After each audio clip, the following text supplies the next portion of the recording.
રીઠોરા ગામ ચંદ્રાવલીજીનું પ્રાગટ્ય સ્થળ છે. જેમ લલિતાજી, વિશાખાજી એમ ચંદ્રાવલીજી જે પરકીયા ભાવના પ્રધાન ગોપીજન છે. અને આપણે ગુસાઈજીને જે ચંદ્રાવલીજી સ્વરૂપ માનીએ, સ્વકીયા ભાવના સ્વામીની અને પરકીયા ભાવના સ્વામીની શ્રી ચંદ્રાવલી, આ બે ભાવના પ્રધાન ગોપીજનો. આ પ્રાગટ્ય ચંદ્રાવલીજીનું સ્થાન એ રીઠોરા છે. ગુસાઈજીના બેઠકજી અહીંયા છે. બેઠકજીમાં દંડવત વંદન કર્યા. ચંદ્રાવલીજીનું કુંડ છે, સ્નાન પાન આચમન કર્યું. અને કહેવાય છે કે ગુસાઈજીએ શૃંગારસ મંડનના દ્વિતીય ખંડ દાન લીલાનું વર્ણન અહીંયાથી કરવાની શરૂઆત કરી હતી. એ રીઠોરા ગામમાં વંદન કર્યા. આગળ મહેરાના ગામ આવ્યું. આ મહેરાના ગામમાં ચંદ્રકુંડ છે. એકવાર ઠાકોરજી રાત્રિના સમયે નંદાલયના આંગણામાં ખેલી રહ્યા અને ખેલતા ખેલતા અચાનક કંઈક યાદ આવ્યું ને બૂમ પાડી, મૈયા મૈયા જલ્દી આવો. યશોદાજી ગભરાય ના ભાગતા ભાગતા આવી ગયા. કહા હે લાलन? लालन कहवे लगे, मैया मुझको खेलवे के लिए खिलौना चाहिए, रमवा માટે રમકડું જોઈએ. અચ્છા, યશોદાજી કહેવે લગી, बताओ लाला कौन સો खिलौना चाहिए? અને એ દિવસે શરદ પૂર્ણિમાની રાત્રિ સામે આંગળી કરી આકાશ તરફ ને બોલ્યા, ચંદ खिलौना ले हो मैया, चंद खिलौना ले. अरे मैया मुझको चंदा मामा खेलवे के लिए चाहिए. યશોદાજી ને ચક્કર આવી ગયા કે લાલન માંગો એ કેવી કરે. અરે ચંદા મામા કહાં સુલા કે દઉં? કહેવાય છે કે આ લીલા અહીંયા થઈ. અને લાલાને તો એવી જીદ પકડી, મૈયા મેં દૂધ નહીં પીऊंगो, पौडूंगो नहीं, रोतो रहूंगो पूरे दिन, मुझको कछु भी कर चंदा मामा लाके दे, कहीं पण करो મને ચંદ્રમા લાઈને આપો.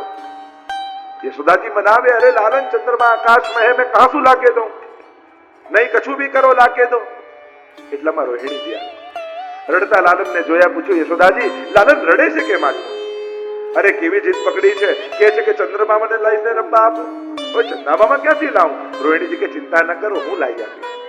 સોનાની મોટી પરાત લીધી, થાળ લીધો, અંદર જલ ભર્યું અને ચોકમાં આવ્યા. લાલન ચંદા મામા ખેલવે કે લીએ चाहिए? हाँ चंदा मामा चाहिए. અને થાળ મૂક્યો ચોકમાં. ચંદ્રમાનું પ્રતિબિંબ પડ્યું. લાલને જોયું, देखो लालन चंद्रमा मैंने यहाँ के अंदर डाल दियो.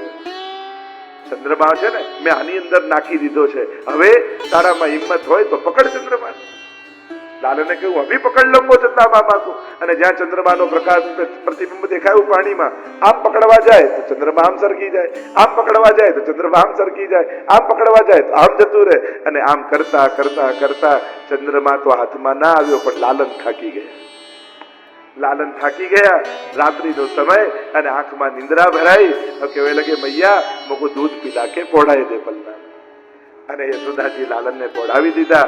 આમ આ લીલા ઠાકોરજી અહીંયા કરી. આ મહેરાના ગામમાં પ્રભુના આ સુંદર સ્વરૂપને આપણે વંદન કરીએ. આગળ આપણી યાત્રા ગઈ પાન સરોવર. આ પાન સરોવરમાં મહાપ્રભુજીના બેઠકજી છે. 6 માસ સુધી શ્રી મહાપ્રભુજી અહીં બિરાજ્યા. ભાગવતજીનું પારાયણ કર્યું. એક વારનો પ્રસંગ એવો છે કે મુગલ બાદશાહ જઈ રહ્યો હતો, અહીંયા ઉતર્યો, ઘોડાને પાણી પીવડાયું પાન સરોવરમાં, અને પિતાની સાથે ઘોડો તડપવા લાગ્યો, ધૂળમાં આળોટવા લાગ્યો. અને થોડી વારમાં એનો દેહ છૂટ્યો અને ચતુર્ભુજ રૂપ ધારણ કરીને ગોલોક ધામમાં જતો રહ્યો. આશ્ચર્ય થયું, આ મુગલને કે આ છે શું થયું? આવીને પૂછ્યું મહાપ્રભુજી પાસે. અને મહાપ્રભુજીએ કહ્યું, એનો ઉદ્ધાર થયો છે. કહ્યું કે મને પણ શરણે લો.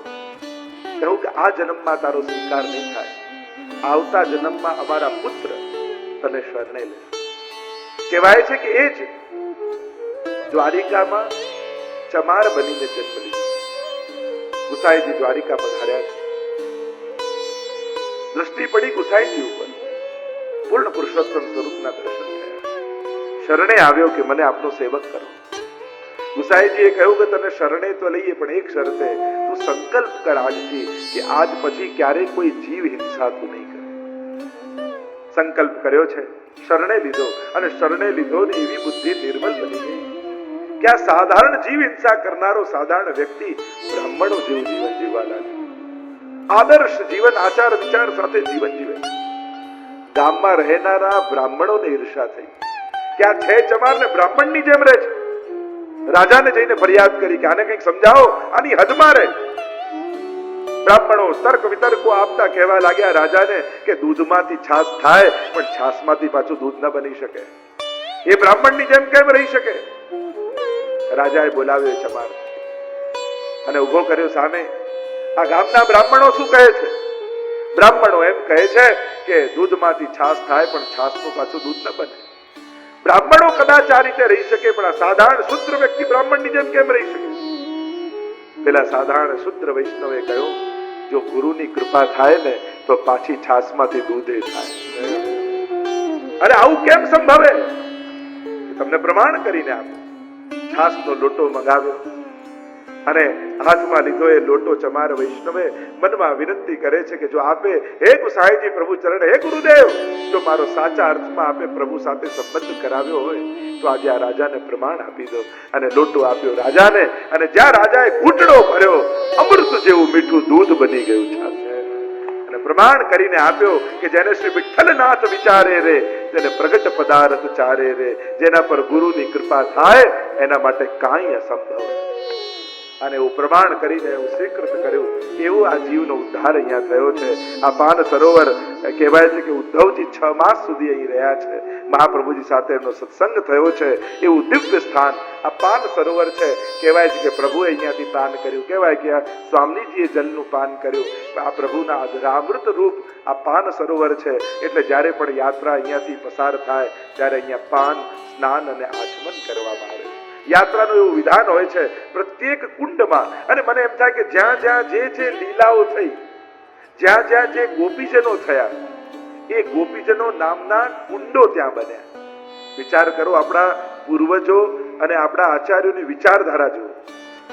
બને તો ત્યાં એમના નામની મૂર્તિઓ બનાવી શકે. અને આજે આપણા બધા રાજનેતા આદિઓએ પણ વિચારવા જેવું છે. મોટી મોટી મૂર્તિઓ બનાવવા કરતા આવા કુંડો બનાવ્યા હોત ને તો જલની સમસ્યા આજે ન રહી હોત. આ વ્રજની વિચારધારા તમે જુઓ. એ નામના વૃક્ષો છે, એ નામના કુંડો છે, એ નામના સરોવરો છે. એ સમયની વિચારધારા તમે જુઓ કેવું કુદરત સાથે જોડીને આપણા આ લોકોની સ્મૃતિઓ બનાવવામાં આવી. અને પ્રાચીન રાજા મહારાજાઓ પણ જૂના સમયના એ લોકોએ વાવડીઓ બાંધી, કુંડો બાંધ્યા, સરોવરો બાંધ્યા. એમ જ વિચારધારા આજના સમાજમાં પણ મોટા મોટા લોકોએ વિચારવા જેવી છે. મોટા મોટા પોતાના નામના મૂર્તિઓ મૂકવા કરતા આ બધા કુંડો અને સરોવરો જો સમાજને આપે તો ઘણી બધી સમસ્યાઓના હલ થઈ જાય. તો આ વિચારધારા વ્રજમાં ફરી વિચારવા જેવી છે કે આ બધું કરવા જેવું છે. તો આ વિચારધારા વ્રજની વિચારધારા છે. તો આમ કહેતા વ્રજની યાત્રા હવે રાત્રિના મુકામનો સમય થઈ ગયો. 6 વાગી ગયા. એટલે પાલ આપણા આજે અહીંયા જ પાડી દઈએ અને કાલે આપણી યાત્રા છે ગોકુળ થતા થતા મથુરા પહોંચશે. અને આપણી યાત્રામાં જે આપણે પહેલા દિવસે નિયમ લીધો હતો એ નિયમ તમે નહીં વિચાર કરો 7 દિવસ કેવા પૂરા થઈ ગયા. એ રીતે 40 દિવસની યાત્રામાં જાઓ ને તો છેલ્લા દિવસે એમ લાગે કે 40 દિવસ કેવા પૂરા થઈ ગયા, ખબર જ ના પડે. ક્યાં દિવસો જતા રહે. આનંદની ક્ષણો હંમેશા નાની લાગે, સંકટની ક્ષણો હંમેશા મોટી લાગે. એટલે જે દિવસે તમને એમ લાગે સત્સંગનો સમય પૂરો થઈ ગયો, તમે ત્યારે એમ માનજો કે આજે તમે સમયને જીત્યા છો. અને જ્યારે સમય તમને જીતે ત્યારે એક એક સેકન્ડ કાઢવી પણ અઘરી પડતી હોય.